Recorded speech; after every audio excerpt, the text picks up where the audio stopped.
So this is the before of my hair. आप लोग देख सकते हो मेरी हेयर लाइन को। यहाँ पे फ्रंट पे कहीं से भी कोई भी बाल पैच आप लोगों को नज़र नहीं आएगा। हर जगह बाल हैं, कहीं भी कोई गंजपन की कोई निशान नहीं है।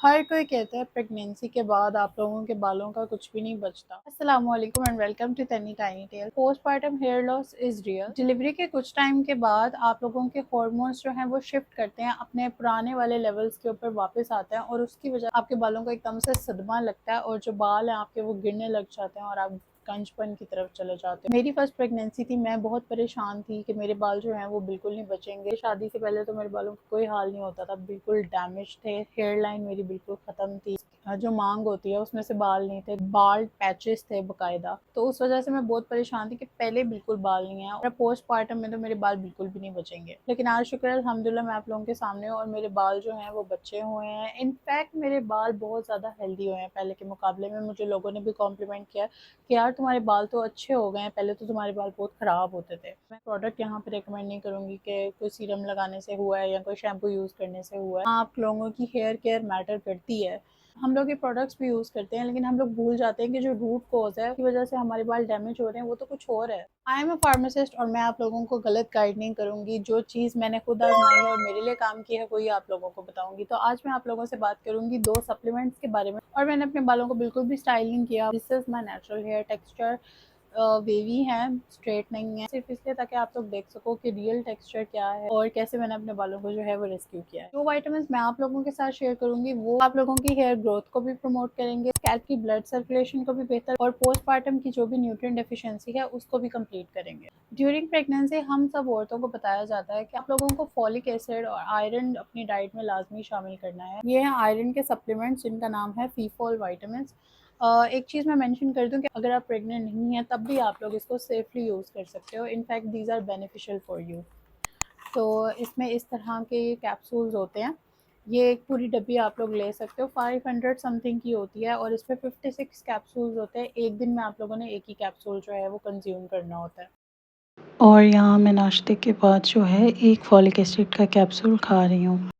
फॉलिक एसिड की मैं बात कर रही हूँ, ये बेसिकली एनीमिया से आप लोगों को बचाता है। एनीमिया एक ऐसी बीमारी है जिसमें ऑक्सीजन लेवल्स जो हैं वो हमारी बॉडी में कम हो जाते हैं और अगर ऑक्सीजन कम हो जाएगी तो आपके हेयर फॉलिकल्स जो हैं जिसमें से आपके बाल निकल के बाहर आने होते हैं वही डेड हो जाएंगे। उनको ऑक्सीजन नहीं मिलेगी तो अच्छे बाल किधर से आएंगे, बल्कि जो आपके सर पे बाल हैं वो भी डैमेज होकर नीचे गिर जाएंगे। तो इस वजह से जो है वो फॉलिक एसिड आप लोगों के बालों के लिए बेस्ट है। सबसे पहले तो फॉलिक एसिड आप लोगों की हेल्दी हेयर प्रोडक्शन को इंक्रीज करता है। किस तरह से? फॉलिक एसिड विटामिन B9 होता है और फॉलिक एसिड से हमारा डीएनए जो है वो सिंथेसाइज होता है। तो जब नया डीएनए बनेगा नए बाल जल्दी भी आएंगे और स्ट्रॉन्गर भी आएंगे, ज्यादा हेल्दी सेल्स होंगे, स्ट्रॉन्गर और फास्टर हेयर ग्रोथ होगी।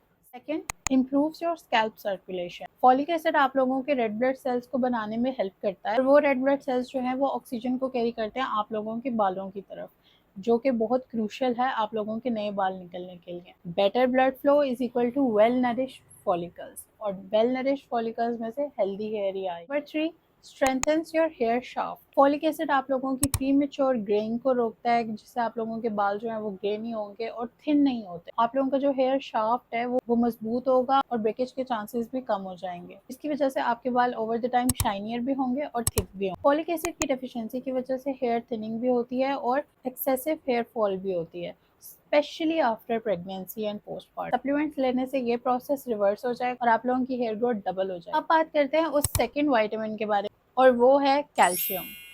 CSE 1000+ के नाम से ये कैल्शियम मार्केट में आता है और ये डिफरेंट फ्लेवर्स में भी अवेलेबल होता है। आप लोग अपनी पसंद का फ्लेवर ले सकते हो। रोज आपने एक टैबलेट को पानी में डालना है और उसके बाद जब वो कम्प्लीटली डिजोल्व हो जाएगी तो आपने आराम से उस पानी को जो है वो पी लेना है। एक बात का आप लोगों ने ख्याल रखना है, कैल्शियम और फॉलिक एसिड जो मैंने आप लोगों को ये 2 सप्लीमेंट्स बताए, इन लोगों को आपने इकट्ठे कभी भी नहीं लेना वरना ये एक दूसरे के इफेक्ट को कैंसिल कर देंगे। आप लोगों ने इनको अलग अलग टाइम पे लेना है और जो फॉलिक एसिड है उसको कोशिश करें कि आप खाने के साथ लें। फॉर एग्जाम्पल आपने खाना खाया है तो आप उसके फ़ौरन बाद ले लें और कैल्शियम को आप कभी भी ले सकते हैं, लेकिन इन दोनों को इकट्ठे बिल्कुल नहीं लें। अब बात करते हैं कि कैल्शियम आप लोगों की हेयर ग्रोथ में किस तरह से किरदार अदा करता है। कैल्शियम एक एसेंशियल मिनरल है आप लोगों के बोन्स के लिए, नर्व्स के लिए और सेल फंक्शन के लिए और इनडायरेक्टली आप लोगों की हेयर ग्रोथ को भी इफेक्ट करता है। हमारे बाल कैराटिन से बने होते हैं और कैल्शियम केराटिनोसाइट के फंक्शन को हेल्प करता है।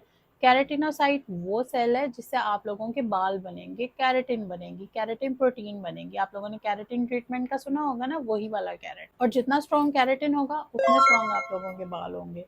सेकेंड, ये सपोर्ट करता है हार्मोनल बैलेंस को। आप लोगों के जितने भी हार्मोन्स जो हैं वो इरेगुलर हुए होते हैं, फॉर एग्जांपल कुछ लोगों को पीसीओएस वगैरह होता है, उसमें कैल्शियम आप लोगों के हार्मोन्स को रेगुलेट कर देगा और जो भी हार्मोनल इम्बैलेंसेस है उनको बैलेंस करेगा और उसकी वजह से आप लोगों का हेयर लॉस कम से कम होगा। Assist in nutrient absorption. दूसरे हेयर फ्रेंडली न्यूट्रिएंट्स जैसे कि मैग्नीशियम, जिंक और विटामिन डी, ये वाले जो न्यूट्रिएंट्स होते हैं ये आप लोग फॉर एग्जांपल ले तो रहे होते हो डाइट में या एज सप्लीमेंट, लेकिन इनके एब्जॉर्प्शन को इंक्रीज करता है calcium. Fourth, calcium hair breakage को रोकता है। अगर आप लोगों की बॉडी में कैल्शियम डेफिशिएंसी होगी तो आप लोगों के बाल ड्राई हो जाएंगे और ब्रिटल हो जाएंगे और इजीली ब्रेकेबल होंगे।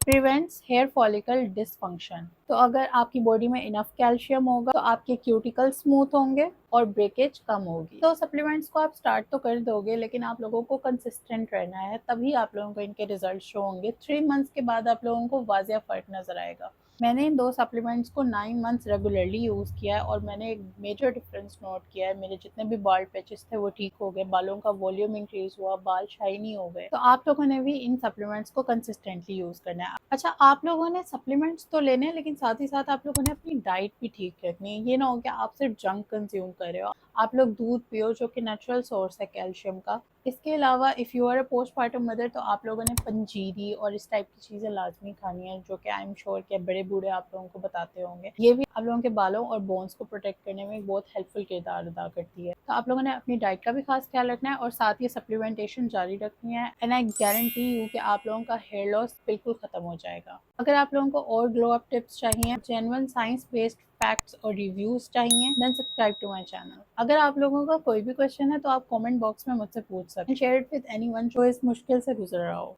I will see you guys in my next video. तब तक के लिए अल्लाह हाफिज।